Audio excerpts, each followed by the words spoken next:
Bienvenidos a su programa Derecho Familiar.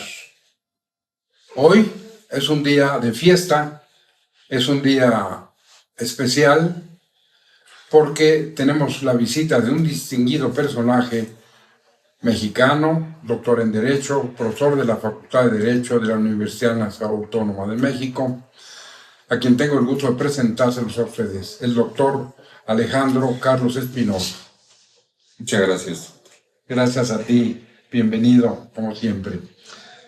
Este programa de Derecho Familiar, como siempre, saben ustedes que es patrocinado por el Colegio Nacional de Estudios Superiores de Derecho Familiar, fundado en 1973, el Instituto Internacional de Derecho Familiar y Derecho Civil, fundado en 1977, que desde el punto de vista del derecho familiar ha tenido un empuje, un desarrollo muy importante.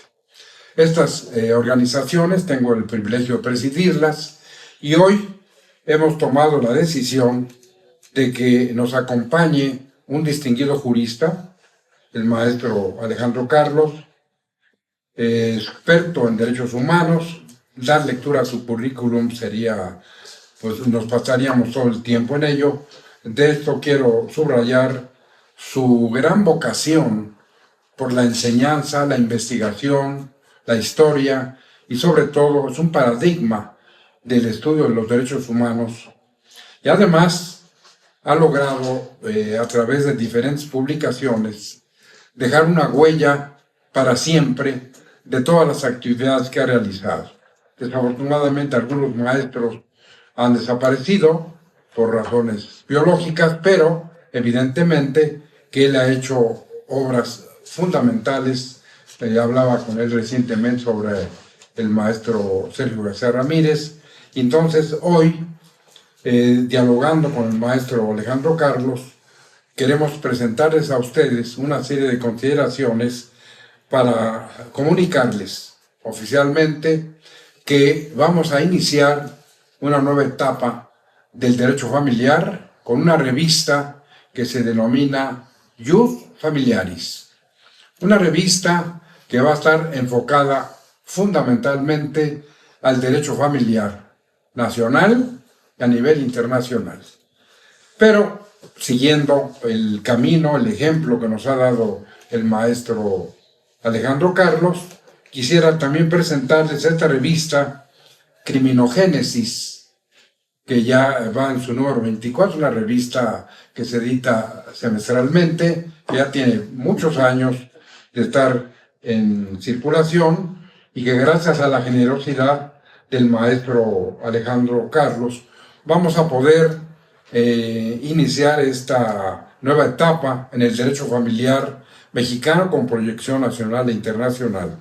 Yo quisiera, maestro Alejandro Carlos, que nos hagas favor de decirnos este camino que tú has seguido tan importante, todas las publicaciones, cómo estamos en la actualidad y reiterarte nuestro agradecimiento por tu generoso apoyo para que a través de todas estas cuestiones que has realizado tengamos como una realidad en la revista Jus Familiaris.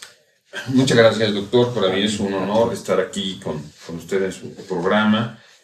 Muchas gracias por confiar en Criminogénesis.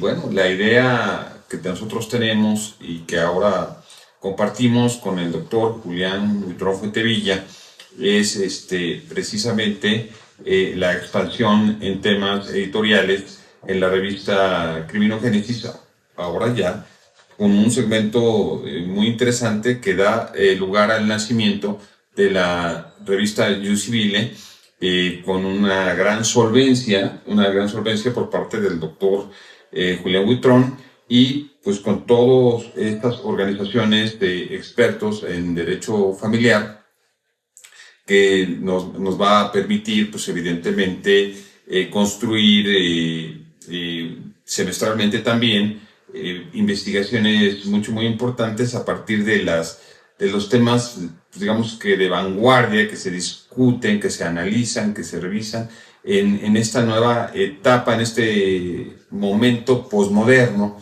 ¿no? donde parecieran darse a veces puntos de quiebre, pero que evidentemente la solvencia de las instituciones pues, nos va a llevar a análisis objetivos, ¿no?, respecto de las problemáticas que hoy vivimos en un diálogo, ¿no?, muy interesante. Precisamente platicábamos un poco con el doctor sobre esta interactuación que hace lo penal con lo civil, ¿no?, con lo familiar, con lo social, con esta visión multidisciplinaria, ¿no?, que nos permite, pues evidentemente, construir en ese contexto. La verdad de las cosas es que nos sentimos altamente orgullosos, ¿no?, de que el doctor Julián Buitrón tome esta participación, y quiero comentar también que suma dentro de los profesores que han tenido gran importancia dentro de la Facultad de Derecho de la UNAM, también la participación de el maestro Andrés Cruz Mejía, quien nos honra y nos distingue también con su participación en este marco de ideas. Y pues a la orden, doctor, para empezar con esto.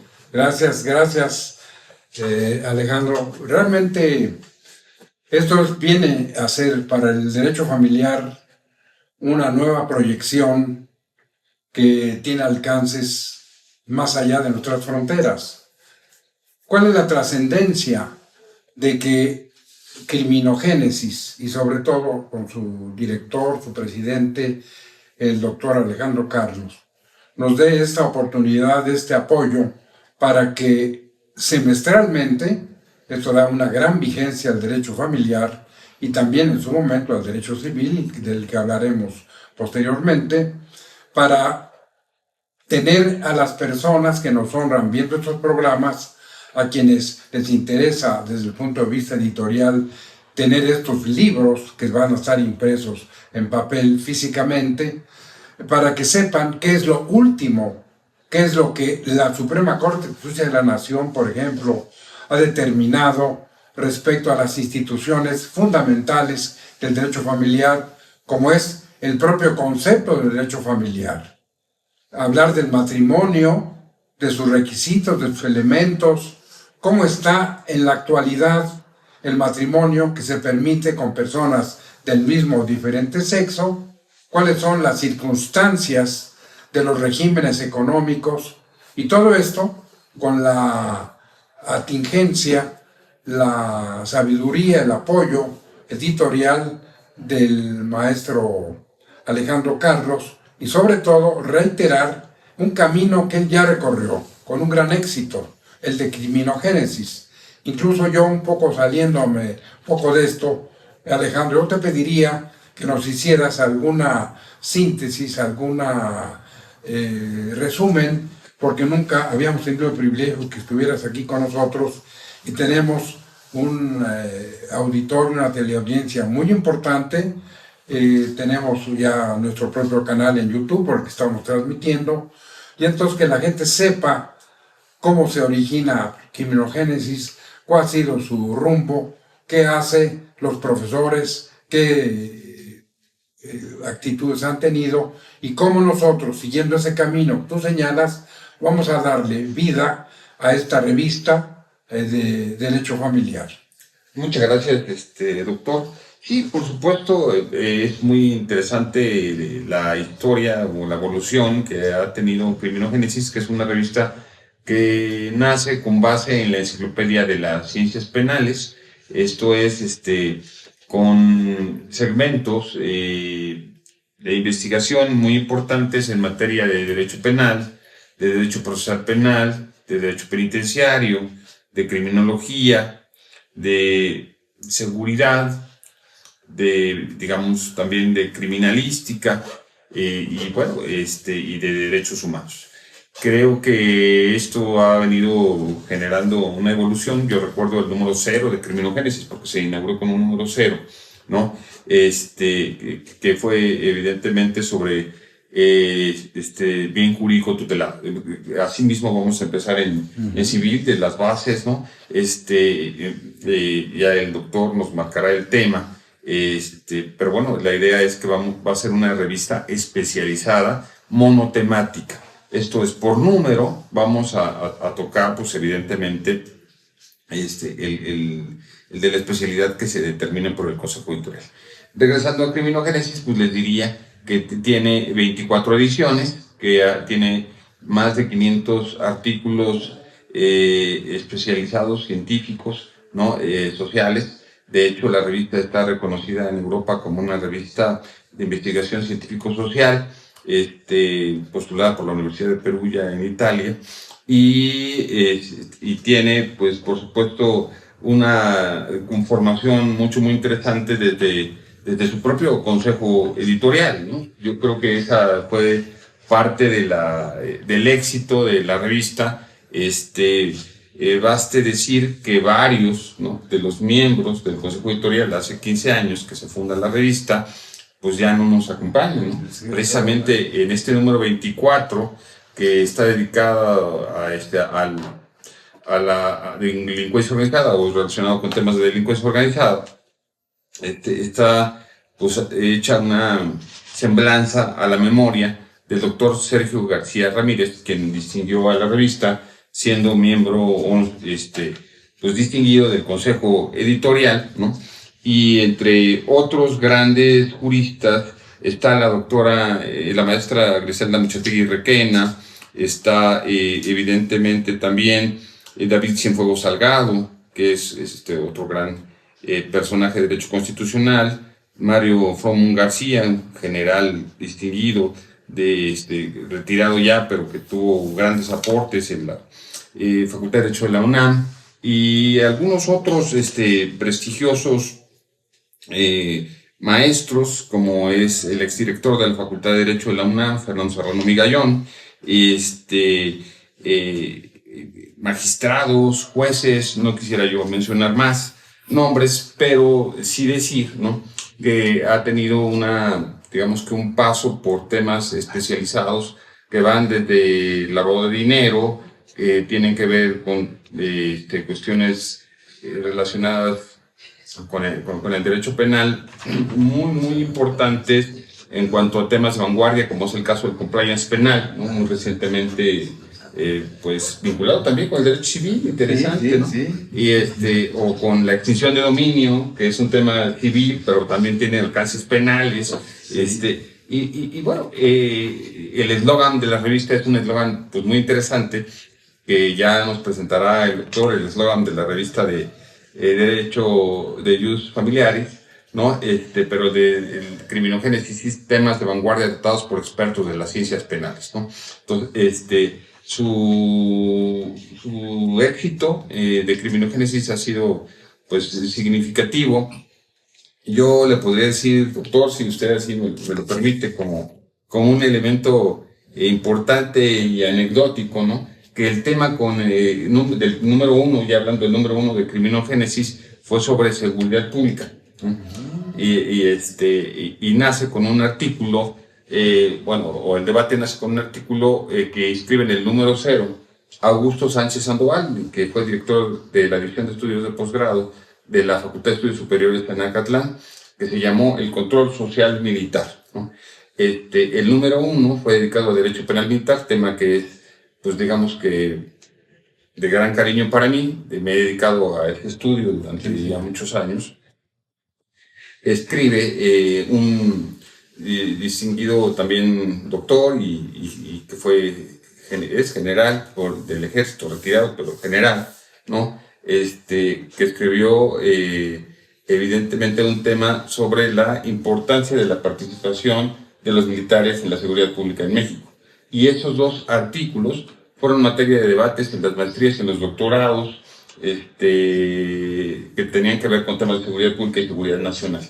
Entonces, pero lo que quiero decir con esta reflexión es que el tema que se escribió hace 15 años, ¿no?, se revive ahora con los temas, por ejemplo, del paso de la Guardia Nacional a la Secretaría de Defensa Nacional,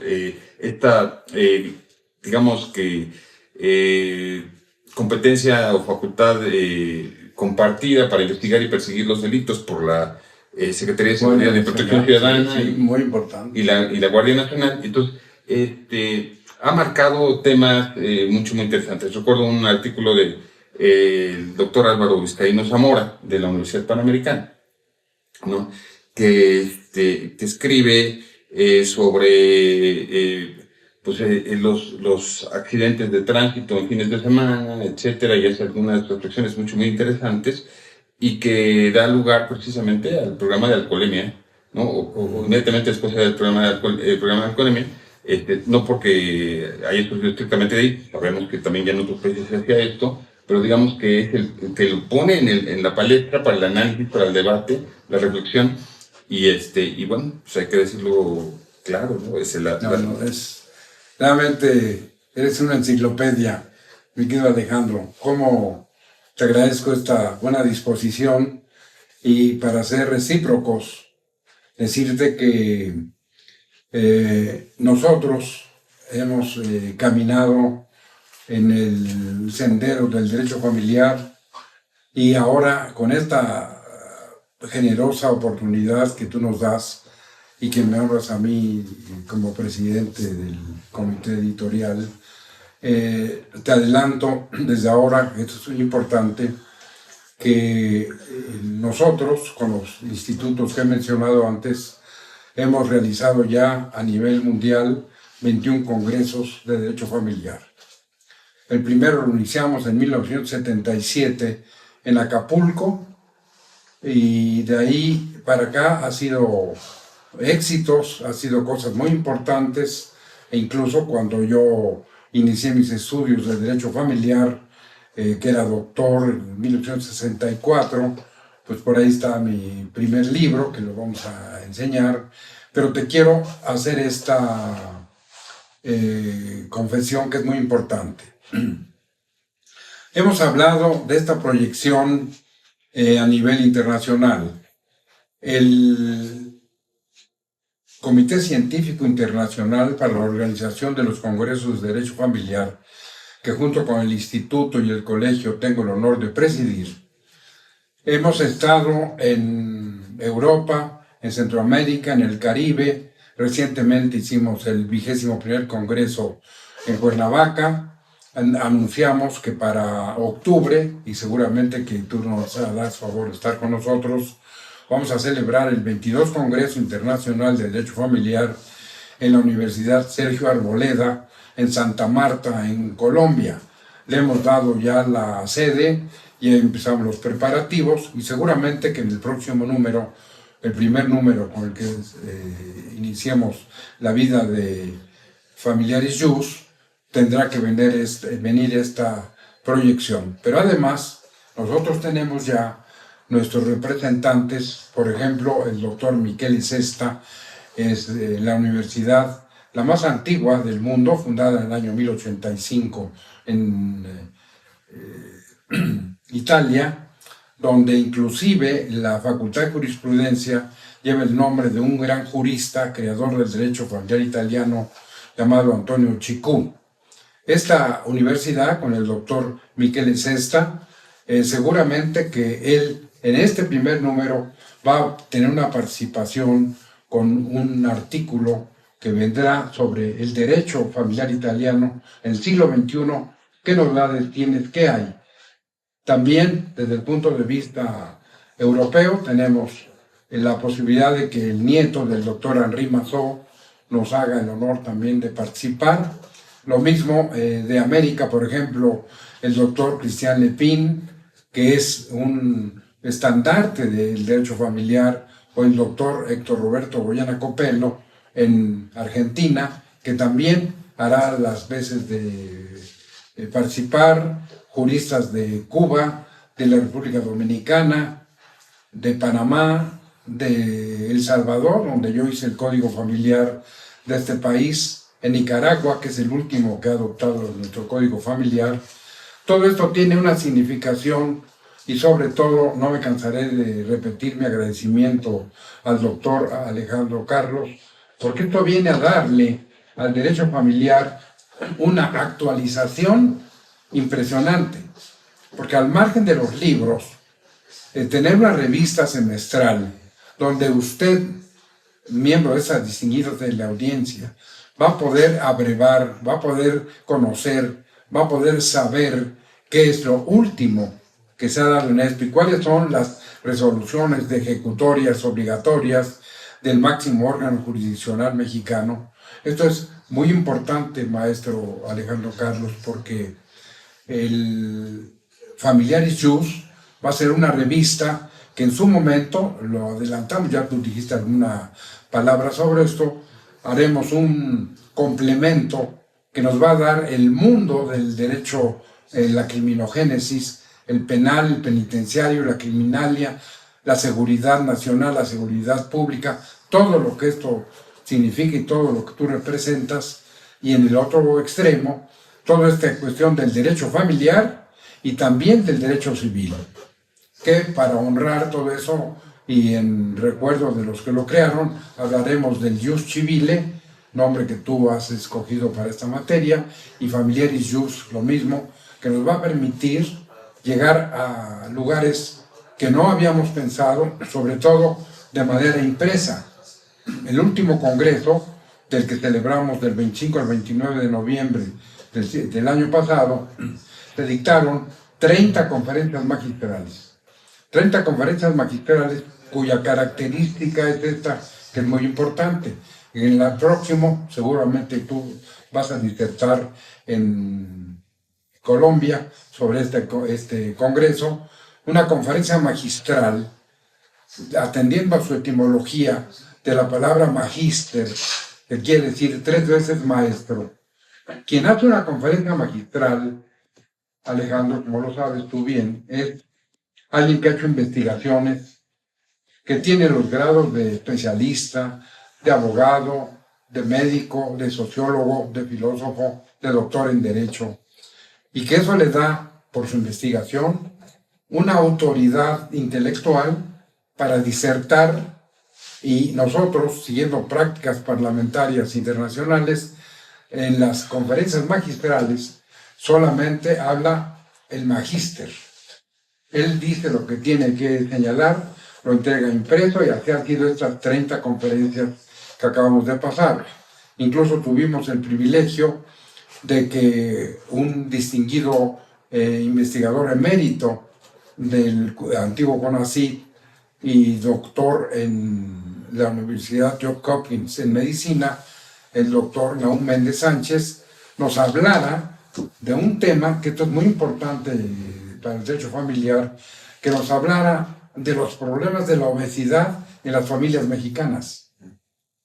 Y ha sido una conferencia muy comentada, las gentes han llamado por teléfono, quieren saber más de ella, y ha sido un éxito esta conferencia, porque además, después del evento, hacemos el programa en la televisión, y yo, que escribo en El Sol de Cuernavaca, El Sol de Cuautla, cada 8 días, hacemos un artículo, como lo haremos ahora de esta conferencia, de esta entrevista contigo, para hablar de todo este contenido y dar a conocer a las personas hasta dónde vamos a llegar con el derecho familiar, con el derecho civil, porque hay tanto por hacer que podemos superar al Código Napoleón de 1804 y convertirnos en jus familiaristas, jus civilistas, jus penalistas, porque estamos siempre con esta inquietud intelectual de, en la sencillez, buscar la transmisión del conocimiento, que nuestros alumnos sean portadores de lo que nosotros hacemos, para bien o para mal. Yo les digo a mis alumnos, ustedes a la hora que abren la boca y hablan, llevan parte de mi prestigio o de mi desprestigio. Porque entonces al momento que digan, ¿y quién fue tu profesor? Cuando alguien pregunta, ¿quién fue tu profesor? Para mí, de Derecho Penal, y digo, Raúl Carrancay Trujillo, el papá de Raúl Carrancay Rivas. Me dice, ¿usted de qué se recibió? De licenciado en Derecho. Hizo una tesis de Derecho Penal que se llamó Estudio Dogmático del Delito Atentados al Pudor. Y me examiné con 5 distinguidos juristas presididos por José Pavón Vasconcelos, por Fernando Castellanos Tena, por el maestro Baltasar Cavazos, por Luis Fernández Doblado, por Serrano Robles, y fue una experiencia extraordinaria, y yo siempre guardo este viejo amor del derecho penal. Por eso admiro lo que tú has hecho y me sumo a este movimiento tan importante, porque eres muy generoso dándonos todo este apoyo y no te vamos a fallar, al contrario, vamos a hacer que junto con Criminogénesis estemos a ese nivel y podamos hacer grandes aportaciones, porque además nosotros hemos logrado llevar toda esta academia y estos estudios a 15 estados de la República que ya tienen un código familiar separado del derecho civil. Entonces, en esto, maestro, yo quisiera nuevamente regresarte la palabra para que, si quieres, también ahondar algunas cosas que no habíamos pensado, pero en derecho civil. Claro, por supuesto. También para que quede muy marcada la diferencia de la autonomía, el derecho civil y el derecho familiar, y que de una vez a la gente le hagamos saber que en su momento también hablaremos del jus civile.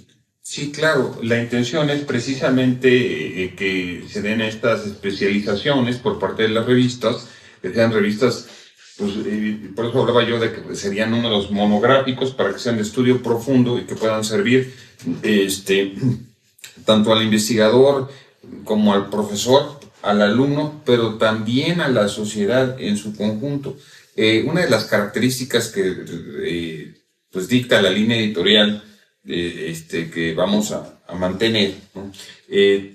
Tiene que ver con la sencillez en el lenguaje, ¿no? Esto es, lograr encontrar un puente de comunicación muy interesante, no solamente con la sociedad y con las familias, ¿no? Sino también con los legisladores y también con el gobierno local, el gobierno federal, para que a través de las políticas públicas puedan retomarse algunos temas que son temas sensibles, que son muy importantes y que tienen una trascendencia social y de impacto.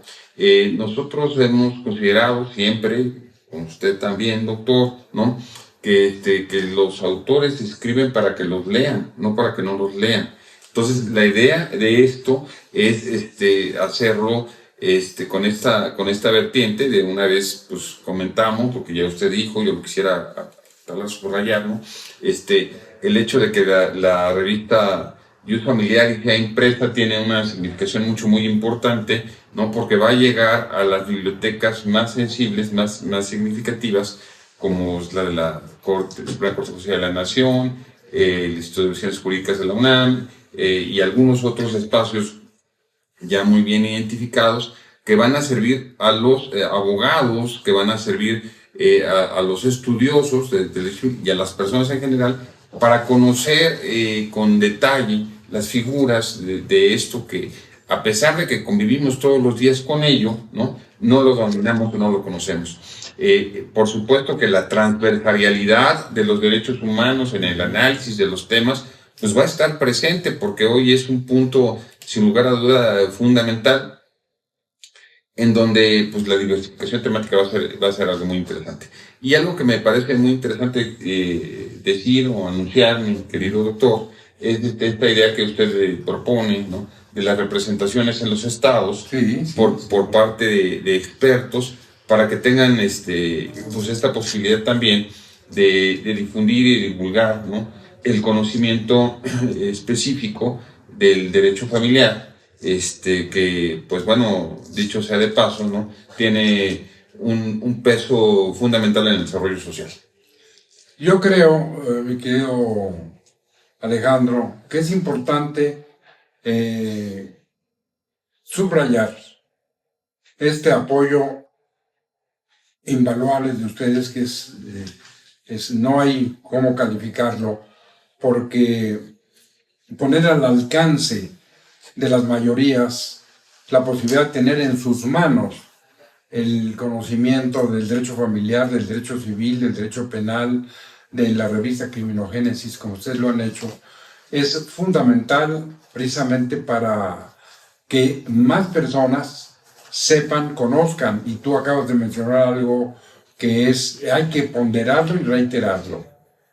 El derecho humano, los derechos humanos, esta reforma del año 2011, donde se modificaron 10 o 15 artículos de la Constitución, y el primero, y se estableció ya lo que son los derechos humanos, le han dado un giro, yo diría, no soy constitucionalista, que probablemente, quizá tu opinión vaya en ese mismo sentido, la reforma del año 2011 fue tan importante como la puesta en vigor de la Constitución en 1917, porque ahí se marca un parteaguas y entramos en un mundo diferente para hablar del control de la convencionalidad, del control de la constitucionalidad y todo lo que hemos avanzado en estos derechos humanos y que concretamente el artículo 4 de la Constitución tiene más de 50 derechos humanos familiares, fundamentales, constitucionales. Por ejemplo, uno que no se había considerado y que parece una paradoja, el derecho a la vida. Hasta el 2011 se puso en la Constitución el derecho a la vida, porque no decía, porque se seguía hablando de las garantías individuales, que a partir de entonces pierden todo sentido, porque ahora la bandera, lo más importante, yo quisiera ahí abusar de tu presencia y tus conocimientos, para que nos ilustres de una manera general todo este vínculo de los derechos humanos con la familia, con los mexicanos, lo que ha sido para el país, el de ahora estar con los principios de que hay que aplicarle el proverbio reo, lo que mejor le convenga, someternos a la Corte Interamericana, las resoluciones, etcétera, que tú, además, en tu currículum lo veo, tuviste una parte importante en este lugar. Claro que sí, doctor. Sí, por supuesto. Esta parte, no solamente en lo adjetivo, sino en lo sustantivo de la transversalidad de los derechos humanos, juega un rol fundamental en las publicaciones que estamos impulsando, ¿no? Particularmente porque, bueno, en el caso del derecho familiar y del derecho civil y del derecho en general, ¿no? Pues tenemos que comenzar a hablar ya de la humanización, no solo del derecho, sino también de los procedimientos. En esta parte, el que las personas tengan a mano el acceder a la justicia, el acceso a la justicia como un derecho humano garantizado, bueno, pues está plasmado prácticamente en cada norma de derecho familiar, ¿no?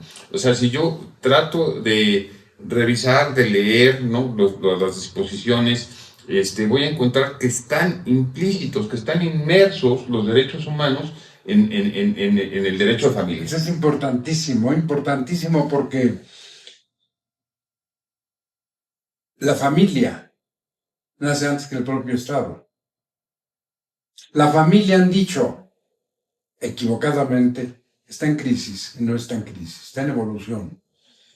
Porque las normas de derecho familiar de hoy no son las de ayer. Claro. Porque hay nuevas formas de crear la familia, la inseminación artificial, la gestación sustituta, la adopción, el concubinato, el hecho material de una relación sexual. Y entonces tenemos hoy tantas clases de familias como actos jurídicos, matrimonio, adopción, hechos jurídicos, concubinato, hechos materiales, una inseminación, porque pues esa señora que nunca tuvo ningún contacto, la hace inseminar y tiene un niño, ese hecho material se convierte en hecho jurídico porque ella está embarazada y da luz, entonces es mamá, y entra el derecho familiar.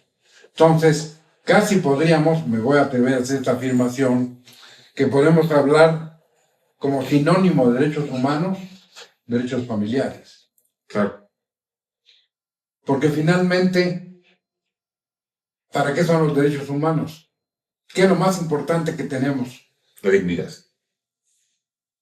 Y la dignidad está en la familia. Así es. Entonces, perdón que te interrumpí, pero continúa, por favor. No, solamente decir en esta parte que me parece muy importante, que debemos mirar a la familia como un nuevo paradigma, ¿no? Y en este nuevo paradigma, pues, tener digamos que un sustento, una basamenta, y esa basamenta son los derechos humanos, ¿no? Porque, bueno, precisamente con este impulso de los derechos humanos, este derecho a ser diferente, este libre desarrollo de la personalidad pues ha traído estas modificaciones en las nuevas formas de relacionarse socialmente, ¿no? Que la revista Youth Familiar y esto lo explique, ¿no? En blanco y negro, lo ponga en blanco y negro y dé las pautas para entender que, bueno, pues que están cambiando los modelos, ¿no? Y que el derecho, pues precisamente por eso tiene la característica de ser dinámico, evolutivo, progresista, ¿no? Y en esa lógica, pues el derecho familiar, pues también va alcanzando su evolución, ¿no? Sin despegarse, sin apartarse precisamente de su esencia. Es lo que yo pensaría. Eso es importante porque finalmente el individuo forma parte de la familia, pero la preeminencia tiene que ser la familia. Antes se decía de los niños, pero los niños también son parte de la familia. Hoy las mujeres son parte de la familia. Entonces la familia es un todo donde hay hombres, mujeres, ancianos, niños, etc. Y nosotros, siguiendo las pautas jurídicas, tenemos que darle contenido. Esto es muy importante, Alejandro. La regulación jurídica, inclusive es un concepto que yo he creado, el derecho familiar, regula las relaciones jurídicas entre los miembros de una familia. No son las relaciones como en el pasado, interpersonales y de que aquí yo digo que es así, sino las relaciones jurídicas de padre a hijo, entre los cónyuges, con la familia por afinidad, y todo lo que viene con ello es tan importante que una revista de derecho familiar, una revista de derecho civil, para complemento de criminogénesis y de todo este gran mundo que tú has creado, nos va a llevar a lugares que no hemos pensado y sobre todo para beneficiar a las familias, sea cual fuera su origen, sea donde estén, pobres, ricos, gordos, flacos, etc. Siempre la familia, e incluso tenemos un paradigma del Congreso, de los Congresos, una frase que es muy importante aquí públicamente decirlo, que en el año 2008, que hicimos el 15º Congreso Internacional de Derecho Familiar en Cuernavaca, la señora Susana Huitrón, esposa, dictó ese lema y se adoptó para siempre, y así se llama: la familia es para siempre. Correcto. Y es una frase muy importante que hay que reiterar, porque tú puedes tener hijos, divorciarte, pero sigues siendo el papá de esos hijos. Claro. Y la señora, y todo lo demás. Entonces, yo me siento muy realizado siempre cuando hablamos de estas materias, y siempre tenemos la actitud resiliente, una actitud positiva frente a todo lo que viene. Por eso, en el momento que nos has hecho esta generosa oferta, hemos dicho sí, encantados, vamos contigo con todo.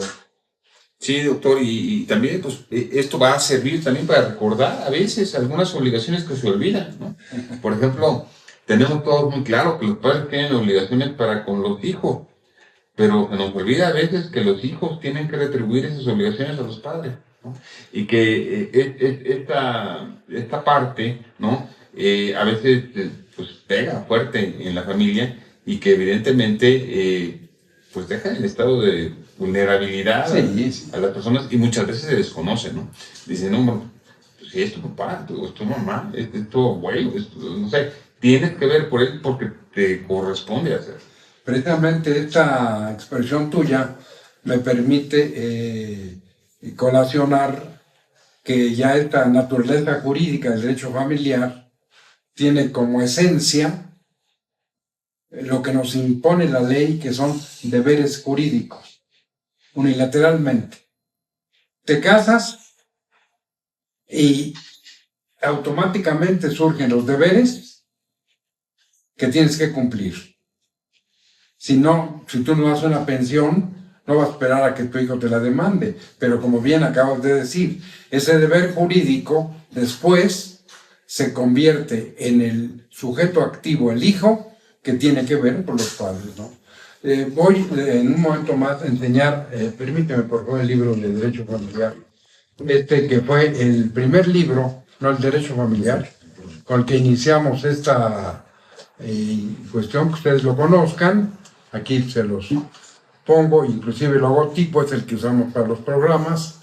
Fue el primer libro escrito en México, que se llama Derecho Familiar, que incluso me dieron a mí los derechos de autor, y que es muy importante porque ya en él hablamos de la naturaleza jurídica de este código familiar, y algo que te va a sorprender por los años, porque esta tesis la hice en 1964. Y yo puse, que es el trabajo original, en el índice, esto solamente casi para terminar el programa, dice aquí, la última parte, bases para un anteproyecto de Código Familiar Federal para la República Mexicana. 64. Claro. ¿Sí? Y ahora, bueno, como lo acabo tú de decir, y seguramente lo vamos a hacer en nuestro primer número de Familiaris Jus, vamos a hablar del Código Nacional de Procedimientos Civiles y Familiares y todos estos procedimientos que tú los acabas de calificar muy bien, porque no deben lastimar a los sujetos a los que se someten a un divorcio, a la pérdida de la patria potestad, sino que la ley debe ser una ley menos complicada, con términos muy simples, sin tecnicismo, sino que se entienda. Y precisamente en el primer código familiar que yo hice en 1983, rompí tradiciones y es el primero, eso te va a sorprender, que definió lo que legisló. O sea, no dejamos al de que el intérprete viniera y dijera, ¿qué es el matrimonio? ¿Qué es la patria potestad? ¿Qué es el divorcio? Sino ahí se dice, el matrimonio es un acto jurídico solemne, etcétera, etcétera, y pues hagan lo que quieran. Pero este es el concepto jurídico, la interpretación legislativa, legal, auténtica. No del que viene y dice, a contrario censo, dijo lo que no quería decir. Claro. También vamos a mostrar, permiten por favor este libro, el tratado, que está en el tomo 20, que es el último número, porque todo esto está vinculado con lo que tú nos estás haciendo. Que este es el tomo 20 del tratado, ahorita nomás lo voy a poner aquí en la cámara para que se conozca. El Tratado de Derecho Civil son 20 volúmenes, y que precisamente es el último, que es el Derecho de los Contratos, el tomo 20, donde la introducción la escribió el decano de la Universidad de París y la introducción la doctora Leoba Castañeda. Esta obra tiene los 20 volúmenes, 10,000 páginas. No tiene una sola línea de derecho familiar. Es solo derecho civil. Y el derecho familiar, ya con esta generosa aportación tuya, va a ser una realidad que también, permíteme el libro que habla, este es el otro libro que habla de la teoría general de la naturaleza jurídica del derecho civil y el derecho familiar, que ustedes lo vean, que es otra cosa diferente, donde vamos a aprender qué es el derecho civil o el derecho familiar de lo que estamos hablando. Y en esto irrumpe el doctor Alejandro Carlos Espinosa y nos da este apoyo, y seguramente esto va a traer grandes satisfacciones y vamos a ayudar a mucha gente, Enhorabuena por la revista. No, gracias a ti. Antes de irnos, yo quisiera que te despidieras de nuestra distinguida teleaudiencia. Tenemos un número importante, varios miles de seguidores, entonces que sepan todo tu apoyo y todo lo que vamos a hacer contigo. No, pues realmente es para Grupo Criminogénesis una verdadera oportunidad, ¿no? Poder hacer sinergia con la institución, si me permite decirlo así, que es Julián Huitrón Fuentevilla, ¿no? Reconocido, gracias, muy querido profesor y gran persona, gran ser humano, ¿no? Y con esta idea, esta innovación importante, en donde, pues bueno, vamos a comenzar a trabajar también con las nuevas tecnologías de manera importante, ¿no? Nuestras revistas van a traer ya QR, ¿no? Va a ser algo muy interesante para que también nos lancen a videos, ¿no? Nos vinculen con los videos, etcétera, y se genere pues esta difusión, esta divulgación. Estamos en el momento, en el mundo, pues, pues, de la comunicación, sí, ¿no? Estamos a un clic del conocimiento, y este clic, gracias a su experiencia, su conocimiento, vamos a impulsar tanto Ius Civile digital como Ius Familiaris, que será impresa. Muchas gracias, muchas gracias. A ustedes, antes de despedirnos, les reitero que estamos, como siempre, en un contacto telefónico. Si ustedes tienen dudas, nos pueden llamar al 55 90 39 o 97 53. Nuestro correo es info@witron.mx, y recuerden que estamos en el World Trade Center, en el piso 25, en la oficina 15, en Montecito número 38, en la colonia Nápoles, Alcaldía Benito Juárez.